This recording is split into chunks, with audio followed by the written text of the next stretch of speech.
என்னோடய ஃபில்மு இந்த பிராண்ட் என்னன்னா இந்த மாதிரி லொக்கேஷன்ஸ் ஒரு 1200 ஸ்டெப்ஸு நீங்கள் இறங்கணும் ஏறணும். ஒரு 4-5 டேஸ்லலாம் ஒரு 4-5 ஏடி போயிட்டாங்க வேலையை விட்டு. பிரபு சாலமன் நல்லா படம் பண்ணுறேன், பட் எதுவும் ஒன்று மிஸ் ஆகுது. நான் வந்து எங்கேயோ ஒரு லாட்டின் அமெரிக்கன் சினிமாவை பார்த்துட்டு அவங்களோட ட்ரக் கல்ச்சரையோ அவங்களோட கன் கல்ச்சரையோ கொண்டு வந்து இங்கே நான் திணிச்சிட்டு இருக்க முடியாது. ஒரு கட்டத்தில் நம்ம வந்து சினிமா பார்க்குறப்போ ரத்தத்தையும் அசிங்கத்தையும் பார்க்குறப்போ முகம் சுழிச்சிருக்கும், குனிஞ்சிருக்கும், இன்னைக்கு கைத்தட்ட ஆரம்பிச்சிருக்கும். இது எங்கே போய் முடிய போகுதுன்னு தெரியல. இதெல்லாம் நம்ம பண்ணாதனால உடனே நம்மளை அவுடேட்டட்னு நினைக்கிறாங்க. கிடையவே கிடையாது. நான் அப்டேட்டட்ல இருக்கிறேன். நான் நீ தான் வந்து யூஆர் கெட்டிங் கரப்டட். ஆக்சுவலாக நீங்கள் எவ்வளோ ஜாலியான பர்சன்ஸ் என்ன விமர்சனத்தில் சொல்கிறாங்க பாருங்கள், அவங்க தான் சிரிச்சிட்டு இருக்காங்க, நாங்கள் தியேட்டரில். சார் இது ஏதோ ஒரு மாடுலேஷன் கரெக்டாக இருக்குது. என்னோட லைஃப் தான் கயல், அந்த ஆரோன் கேரக்டரு. 2 பேருமே என்கிட்ட வந்து இவன் கையில் வாங்குவான், அவன் கல் கொண்டு வாங்குவான். ரஜினி சார் படம் பார்த்துட்டு வெளியே வந்துட்டு அந்த முன்னாடி பேசிட்டு கேட்டாங்க, யார் அவங்க அப்படின்ற லெவலுக்கு தேவையில்ல. எப்போ வரீங்க? 3rd டே இன்னும் அழுதுட்டு வந்து நிற்கிது சார், என்னை தியேட்டரில் அடிக்க வராங்க. உங்களுக்கு ஏதாவது லவ் ஸ்டோரி? ஏன்னா அரேஞ்சு மேரேஜ் நல்லா போயிட்டுருக்கு family. I use to stitch the screen play with music. ஒரு நல்ல இசை இருந்தால் தான் திரைக்கதை அது அந்த மொழியாக மாற்றப்படும். கமல் சார் வந்து என்னோட மைனா ஃபங்க்ஷனில் அதுதான் சொன்னார், if content is great it will speak. நீ சினிமாவை பார்த்து பயப்படக்கூடாது, சினிமா ஒன்றை பார்த்து பயப்படணும். நான் சீதாராம் பேசுகிறேன். சார்கிட்ட நான் போய் கதை சொல்கிறப்போ இவருக்கு பிடிக்கக்கூடாதுன்னு தான் சொன்னேன். நான் இதை தான் எதிர்பார்த்துக்கிட்டே இருந்தேன், பண்ணுறேன் அப்படின்னு. என்கிட்ட கை கொடுத்தப்போ நான் வேறு யாரும் அப்படி சொல்லியிருக்க மாட்டேன். என்கிட்ட சூப்பர் அப்படின்னு சொன்னப்போ எல்லாம் ஓடுமாயா அப்படின்ட்டு. So still no I am most underrated director. நான் வரும் இன்னும் 2-3 படம் அதெல்லாம் வச்சுருக்கேன். வாட் இஸ் ஃபில்ம் மேக்கிங், அது காட்டுறதுக்கான ஒரு டைம். தமிழ் சினிமாவின் ஒப்பற்ற படைப்பாளிகளை கொண்டாடும் தமிழ்நாடு நவ் செலிப்ரேட்டிங் தி லெஜெண்ட். இனி வீட்லயே பானிபூரி செய்யலாம் எல்லாரும். ஆச்சி பானிபூரி கிட். அயன் சக்தி தந்திரும் அன்னை டேட்ஸ். அன்னை என்றால் அன்பு, அன்னை டேட்ஸ் என்றால் தெம்பு. ஒரு நத்திங் பட் விண்டுக்கு வந்து ஒரு ஸ்டோரி எழுதி கிளாப்ஸ் வாங்கி பல விருதுகள்லாம் வாங்கி பசங்கள்லாம் உசுப்பேற்றி விட்டு வந்திருக்கோம் அப்படின்னு சினிமாவுக்கு வந்தேன். உங்களோட காலேஜ் டைம் இருக்குல்ல சார், அந்த கேங்கு அதில் நீங்கள் பண்ண கலாட்டாக்கள் அதெல்லாம் உங்களுக்கு ஞாபகம் இருக்கா சார்? அதாவது 3 இயர்ஸ் சென்ட் ஜோசப் காலேஜில் லிட்ரேச்சர் செலக்ட் பண்ண ரீசனே என்னன்னா, நம்ம போயிட்டு பெருசாக வந்து மண்டையை உடச்சிக்கூடாது. கெமிஸ்ட்ரி, ஃபிசிக்ஸு, மேத்ஸ்ன்னு எடுத்து எல்லாமே அந்த ஆர்ட்ஸ் சம்மந்தமாகவே இருக்கணும்னு தான் போனேன். பட்டு எனக்கு அங்கே 2 ஹாஸ்டல் இருக்கும், நியூ ஹாஸ்டல், எஸ்ஹெச்ன்னு இருக்கும். நாங்கள் எஸ்ஹெச்சில் இருக்கிறோம், சேக்ரட் ஹாஸ்டலில். பார்த்தீங்கன்னா எனக்கு ரூம்மேட்ஸாக மாட்டினது பூரா பார்த்தீங்கன்னா எல்லாம் படிப்பாளிகள். பயங்கரம். எனக்கு என்னடா பார்க்குறேன், ஒரு ரூமில் 5 பேர், பயங்கர எந்த நேரமும் படிப்பு. அப்புறம் பக்கத்தில் பார்த்தீங்கன்னா பாட்டனி, அது பூராவே என்னோட வேவ் லென்த்தில் இருந்த எல்லாமே இந்த ஆர்ட் சம்மந்தமான ஆட்கள், டான்ஸு, ட்ராமா. ஸோ நாங்கள் ஒரு கேங்காக அப்படியே ஃபார்ம் பண்ணுறோம். எங்கள் பேரே வந்து எஸ்ஹெச் ஹாஸ்டல் 5 Man ஆர்மினே பேர். ஒரு அப்படியே ஃபார்ம் ஆகிட்டோம் எல்லாருமே. ஸோ நாங்கள் அதில் பார்த்தீங்கன்னா எல்லா ஹாஸ்டல் டே இதெல்லாம் பார்த்தீங்கன்னா ஃபங்க்ஷன்னா எங்கள் டீம் தான் எல்லாம் இருந்து செய்யும். எல்லாமே வந்து ரொம்ப ரொம்ப இன்னோவேட்டிவாக யுனிக்காக அப்படி செஞ்சது தான். இதெல்லாம் 3rd இயர் பண்ணுறப்போ அப்போ தான் ராஜா சாரோட nothing but wind, how to name இட்லாம் வந்திருக்கு. ஸோ அதெல்லாம் கேட்குறப்ப பெட் செட்டில் தான் போட்டு கேட்குறது, சின்ன அப்போ இருந்த டேப் ரெக்கார்டர். எக்ஸ்ட்ரானரி ஆர்கஸ்ட்ரேஷனு இதெல்லாம் இப்போ கேட்குறப்ப சரி இதை வச்சு ஒரு ட்ராமா பண்ணால் என்ன அப்படின்ட்டு ஒரு ஃபேமிலி ட்ராமா அதை வச்சு ஹவு டு நேம் இது நத்திங் பட் விண்டுன்ற அந்த சாங்கு, அந்த டியூனை வச்சு அப்படியே ஸ்டார்ட் டு எண்டு ஒரு 3.5 மினிட்ஸோ 4 மினிட்ஸோ அது நினைக்கிறேன், 4 or 7 தெரில. அதை வச்சு ஒரு ப்ளே எழுதினேன். ஹீரோ இன்ட்ரடக்ஷன் அதிலே வரும், நிற்கிறது, ஃபேமிலி இன்ட்ரடக்ஷன் வரும், அந்த பிரச்சனை அப்படியே அதுக்குள்ளே வரும். அதை இசையை கேட்குறப்ப அதை பார்த்தீங்கன்னா அதுக்கப்புறம் ராஜா சார் கூட நான் வந்து 2002 அப்போ நான் வந்து ஒரு கன்னட படம் 2001 உசிரே பண்ணேன். அப்போ அவர்கிட்ட இதெல்லாம் டிஸ்கஸ் பண்ணுறப்போ அவர் என்கிட்ட சொன்னது, நான் உனக்கு 2.25 மணி நேரத்துக்கு ஒரு கேசட் தரேன், நீ கேளு, நீ திரைக்கதை எழுத ஆரம்பிச்சிருவ அப்படின்னாரு. எவ்வளோ பெரிய விஷயம் அது. என்ன சார் சொல்கிறீங்க? ஆமாம், என் மைண்டில் வந்து ஒன்று வச்சுக்கிட்டு நீ பேடு பேப்பரில் பேனா வச்சு எழுதுறத நான் இசையில் ஒரு கதை எழுதிடுவேன், நீ அதை கேட்குறப்ப அது கதையாக உனக்கு வர ஆரம்பிச்சிடும் அப்படின்னாரு. அது உண்மை. அவர் கூட பணி செய்கிறப்ப அதெல்லாம் பார்த்து நான் வியந்தேன். அந்த டைம்லாம் நிறைய விஷயங்கள் இன்றைக்கி என்னுடைய மைனா, கும்கி, கயல், செம்பிலாம் ஒரு மியூசிக்கல் ஒரு ஒரு ஃப்ளேவரு, ஒரு சிம்ஃபோனிக்கல் டச்சஸ் இருக்குன்னு காரணம் அவர் கூட ஒர்க் பண்ண அந்த எக்ஸ்பீரியன்ஸ். அவர் எங்கே மியூசிக் ஓப்பன் பண்ணணும், எங்கே க்ளோஸ் பண்ணணும், அதெல்லாம் அழகாக கற்றுக் கொடுத்தாரு அந்த டைம். நம்ம போய் வளருவோம், திடீர்னு கூப்பிடுவார், ரீ ரெக்கார்டிங்னா என்ன அப்படின்னா, நம்ம இல்லை சார் இது என்ஹான்சிங் த எமோஷனு வளரிட் அதெல்லாம் கிடையாது, ஜஸ்ட் அண்டர்லைனிங் த ஸ்கிரிப்டுன்னார். ஓகே. ரீ ரெக்கார்டிங்கிறது அண்டர்லைனிங் த ஸ்கிரிப்ட், அண்டர்லைன் தான் பண்ணணும், you should not paint it. எங்கே தேவையோ அங்கே தான் வந்து இசை ஓப்பன் ஆகணும். அப்புறம் which is the powerful music அப்படின்னாரு, இன்ஸ்ட்ருமெண்ட் விச் இஸ் த. அப்போ நம்ம என்னென்னமோ சொல்லிட்டு இருந்தோம் சும்மாரி அப்படின்னு. Silence is the powerful tool. Silence மாதிரி ஒரு பவர்ஃபுல் மியூசிக் எதுவுமே கிடையாதுன்னு. அதை எந்த இடத்துல கரெக்டாக க்ளோஸ் பண்ணணுமோ அப்போ அந்த படங்கள்லாம் நினச்சி பார்க்குறப்ப நமக்கு ஆச்சரியமாக இருக்கும். உதிரிப்பூக்கள்லாம் கிளைமேக்ஸில் ஒரு கட்டத்தில் அப்படியே க்ளோஸ் பண்ணுவார், ஒன்றுமே இருக்காது. சிந்து பைரவியில் ஒன்றுமே இருக்காது, ஒரு குழந்தையோட சவுண்டு மட்டும்தான் இருக்கும். ஸோ இதெல்லாம் நம்ம யோசிக்கிறப்ப அவங்களும் லெஜண்ட்ஸ் அவங்களாம். ஸோ இன்றைக்கி அதெல்லாம் ஆரம்பித்ததுலேருந்து காது வலி வந்துடுதில்ல நமக்கு. அது என்னடா இது அப்படின்ற மாதிரிலாம் ஆகிடுது, இறைச்சல் ஆகிடுது. இசைன்றது தாண்டி இறைச்சலில் போய் முடிஞ்சிருது. ஸோ இதெல்லாம் எனக்கு கல்லூரி நாட்களில் பார்த்திங்கன்னா அவ்வளோ இன்ட்ரெஸ்ட் எனக்கு இந்த மியூசிக்கலாக ட்ராமா பண்ணுறது. ஸோ 3 years எனக்கு அதுக்குள்ளே தான் போச்சு. நிறைய காலேஜ் இன்டர் காலேஜ் நிறையா போய் வின் பண்ணுவோம். ஸோ அது ஒரு கிரேட் எக்ஸ்பீரியன்ஸ் எனக்கு. நீங்கள் டேவிட் லீயோட இன்ஸ்பிரேஷன்ஸ் பயங்கரமாக சொல்லுவீங்க. அந்த லேண்ட்ஸ்கேப்பை அந்த விஷுவல்ஸை இங்கே காமிக்கணும் அப்படின்னு சொல்லுவீங்க. தமிழில் அந்த மாதிரி இந்த படம் பார்த்துட்டு நம்ம சினிமாவுக்கு போகலாம் அப்படின்னு சொல்லிட்டு முடிவெடுத்த ஒரு மூமெண்ட் இருக்கா? இல்லை, அதுதான் எனக்கு உதிரிப்பூக்கள். ஓ ஓகே. உண்மையிலுமே அது கிளிஷேவாக கூட இருக்கலாம், நிறைய பேர் சொன்னது. பட் என்னை பொறுத்த வரைக்கும் என் ஃபிலிம்ஸில் அதை ஃபாலோ பண்ணேன். அது அப்போவே மேக்கப்லாம் இருக்காது பார்த்தீங்கன்னா. மகேந்திரன் சார் ஆமாம் ஆமாம், மேக்கப்பே இருக்காது. ஊர் மக்களையும் அதில் ஆமாம் நடிக்க வச்சுருவார். ரொம்ப அதிர்ந்து நேச்சுரலாக இருக்கும். எல்லா டைலக்டும் பார்த்தீங்கன்னா எதுகை மோனையோ ஒரு அந்த அதுக்குள்ளே இருக்கக்கூடிய பாஸ் ஸ்ட்ரெஸ் இதெல்லாம் பார்த்தீங்கன்னா அப்படியெல்லாம் பண்ண மாட்டார். ரொம்ப நேச்சுரலாக இருக்கும் எல்லாமே. ஸோ அது வந்து என்னை பயங்கரமாக இன்ஸ்பயர் பண்ணிச்சு. மைனாலாம் அது ஃப்ரம் ஸ்டார்ட் டு டப்பிங் வரைக்கும் பார்த்தீங்கன்னா அதெல்லாம் அப்படியே ஃபாலோ பண்ணியிருப்பேன். ரொம்ப ரொம்ப கவனமாக உச்சரிப்புலேருந்து எல்லாமே அது வந்து அவருடைய ஃபிலிம்ஸ் தான். நீங்கள் வந்து படம் இப்படி டேரக்டர் தான் ஆக போகிறேன் அப்படின்ற ஐடியா அப்போ இல்லை அப்படின்னு சொன்னீங்க. ஆனால் ஒரு மூமெண்ட்டில் நம்ம டேரக்டர் ஆகணும் அப்படின்ற ஒரு தாட் வந்துடுச்சு உங்களுக்கு. அப்போது ஒரு எழுதின ஸ்கிரிப்ட்னு ஒன்று எழுதி வச்சுருப்பீங்களா சார், அது படமாக எடுத்துட்டிங்களா? இல்லை, அது பண்ணல. இல்லை, அது நினச்சி பார்க்குறப்போ இப்போ ரொம்ப கொடுமையாக இருக்கும் அதெல்லாம். அப்படி என்ன கதை சார்? இல்லை, அது ரொம்ப கதையாக இல்லை, அதெல்லாம் அது ஒரு அமெச்சூராக இருக்கும் ஆரம்ப நிலையில். நம்ம ஒரு ஏதோ ஒன்று நினைப்போம்ல, இப்படி இதுதான் அப்படின்னு நினச்சிட்டு இருந்தோம்ல, இதையாடா போய் இவ்வளோ பெருசாக நினச்சிட்டு இருந்தேன் இப்போ நினைக்கிறோம் நம்ம அதை. ஸோ ஸ்டில் வி ஆர் லேர்னிங்ப்பா. நான் தான் சொல்கிறேனே, நீங்கள் இதை கொண்டு வந்து அந்த சூத்திரம் தெரிஞ்சிருச்சுன்னா எல்லோரும் ஜெயிச்சிருவாங்க. ஒரு தயாரிப்பாளரோ ஒரு இயக்குனரோ இப்படி A+B அப்படின்லாம் ஒன்று ஃபார்முலா மாதிரி வச்சு இது பண்ணிட்டோம்னா நம்ம ஜெயிச்சிருவோம்னு தெரிஞ்சால் எல்லோரும் ஜெயிச்சிருவாங்க. ஒவ்வொருத்தவங்க போடுற எஃபர்ட்டும் ஒவ்வொருத்தவங்க பண்ணுற R&Dயும் பார்த்தீங்கன்னா ஒரு ஷோவில் காலி பண்ணிட்டு போயிடுறாங்க. எல்லாம் ஒரு படமான்ட்டு போயிடுறாங்க. ஆனால் அவங்க எடுத்துக்கிற எஃபர்ட் 1.5 வருஷம் 1 வருஷம் நினச்சி கூட பார்க்க முடியாது. சில படம் ரொம்ப அசால்ட்டாக பண்ணிகிட்டு இருப்பாங்க, பார்ப்போண்டான்னு. அந்த மாதிரிலாம் நான் கேள்விப்பட்டிருக்கேன். அந்த படம்லாம் சில்வர் ஜூப்ளி பண்ணியிருக்கு. நம்பிக்கையே இல்லாத திரைப்படங்கள், நம்பிக்கையே இல்லாத திரைப்படம், பேர் சொல்ல விரும்பல. அது கொண்டு வந்து ரீ ரெக்கார்டிங்கில் போட்டோன்னு அந்த படம் கலரே மாறுது.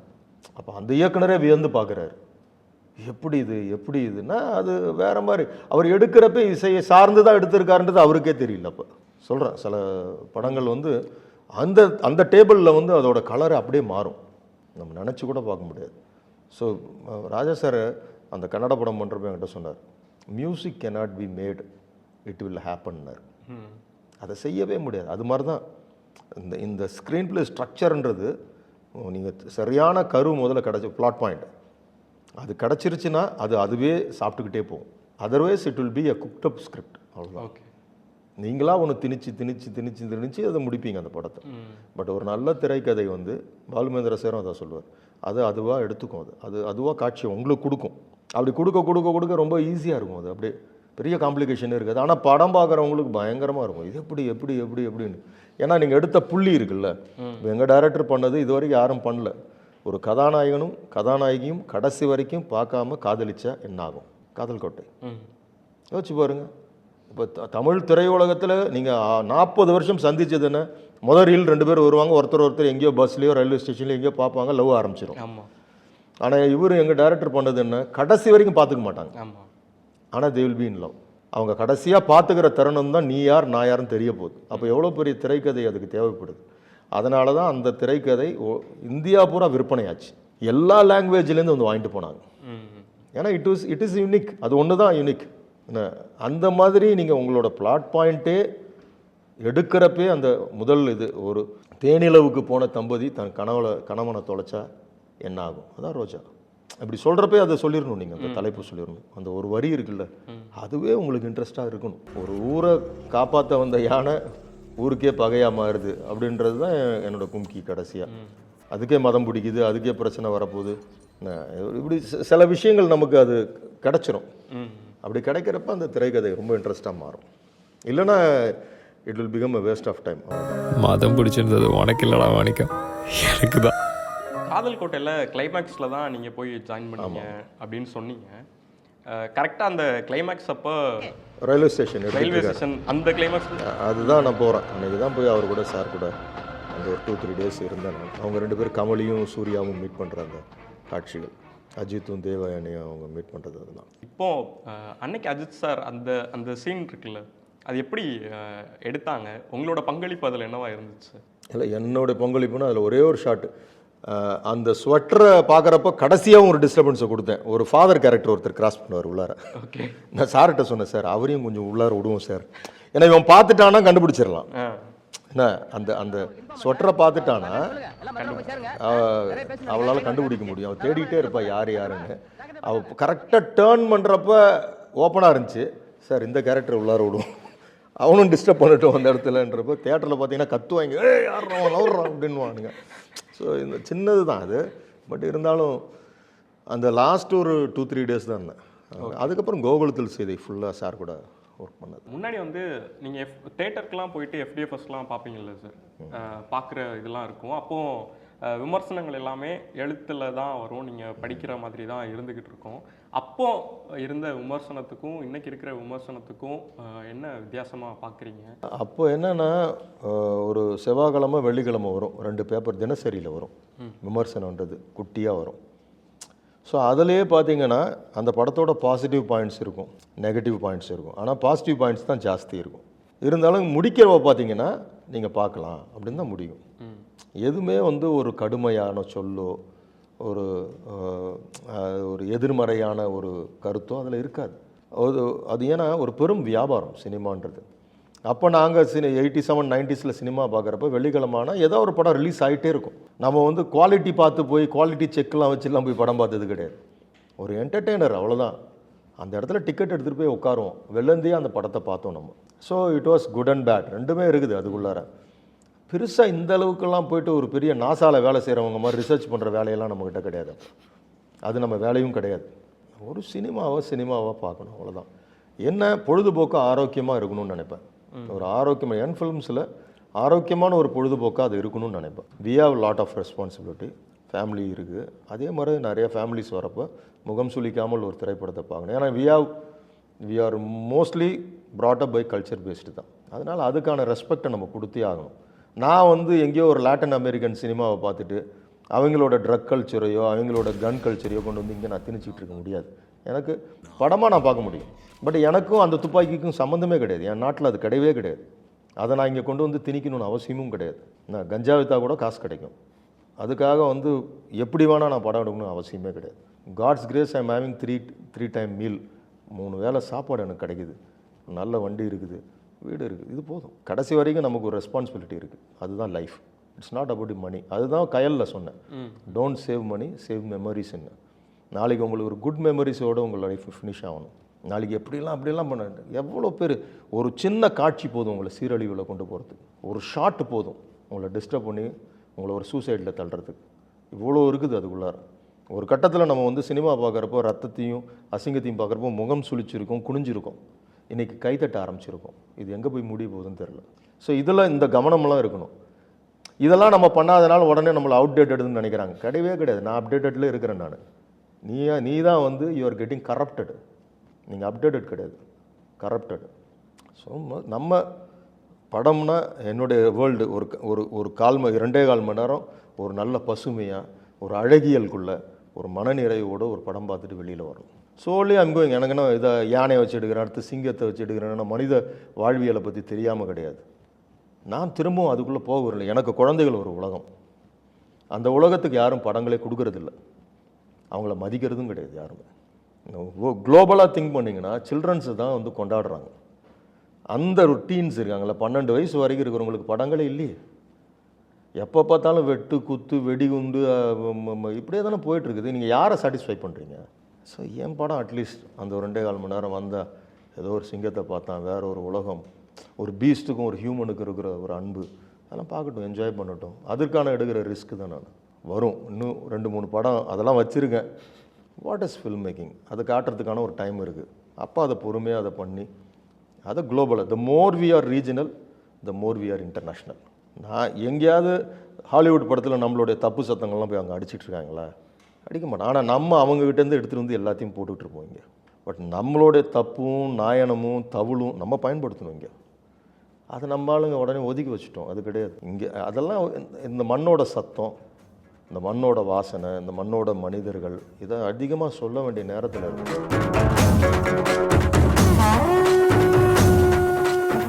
நம்ம திரும்ப அந்த கல்ச்சரை கொண்டு வந்து இங்கே வச்சுக்கிட்டு அது ஒரு ரிப்ளிக்காவாக வெட்டி குத்து அப்படி இப்படின்லாம் பார்ப்போம், மாறும். சமீபத்தில் நீங்கள் தமிழில் நிறைய படங்கள் பார்த்துருப்பீங்க. அதில் ஏதாவது ஒரு டேரக்டர் உங்களுக்கு பிடிச்ச மாதிரி இருந்திருக்காங்களா? இல்லை, இப்போ நான் அந்த டூரிஸ்ட் ஃபேமிலி பார்த்துட்டு பேசினேன், அந்த தம்பிக்கிட்ட பேசினேன், அபிஷன் பேசினேன். எப்படா வந்து ஒரு 55 வயசுக்கு மேலே இருக்கிறவங்களுக்கு வர அனுபவம், தாட் ப்ராசஸ் சொல்கிறேன். 24 வயசு அந்த பையனுக்கு. ஆமாம். ஏன்னா மனித உணர்வுகளை தைரியம், இன்றைக்கி அப்படிலாம் சொன்னால் கிரிஞ்சின்றுவாங்க. ஒரு காலனி, அந்த காலனிக்குள்ளே வந்துட்டு ஒருத்தர் வந்து எல்லாருக்கூடையும் நல்ல உறவோடு பழகிறார் போகிறாருன்னு கதையாக சொல்ல முடியாது நம்ம. ஆனால் ஒருத்தர் தைரியமாக சொல்லி அதை கொண்டாடி வசூல் ரீதியாகவும் அது வந்து சாதனை பண்ணிகிட்ருக்குன்னா மக்கள் என்றைக்குமே தே ஆர் நியூட்ரல். அவங்க என்றைக்குமே தயாராக இருக்கிறாங்க. நம்ம ஒரு வட்டத்தில் நம்மளாம் நினச்சிக்கிட்டு இருக்கோம் இதெல்லாம் பார்க்க மாட்டோம், கிடையவே கிடையாது. நீங்கள் இந்த மாதிரி குடும்ப உறவுகள், இந்த மாதிரி விஷயங்களை அழகியலோடு சொன்னீங்கன்னா என்றைக்கும் ரசிக்கிறவங்க இருந்துக்கிட்டே இருக்கிறாங்க. அதை தோக்கடிக்கவே முடியாது. இது காணா போய்டும், இது போர் அடிச்சிடும்.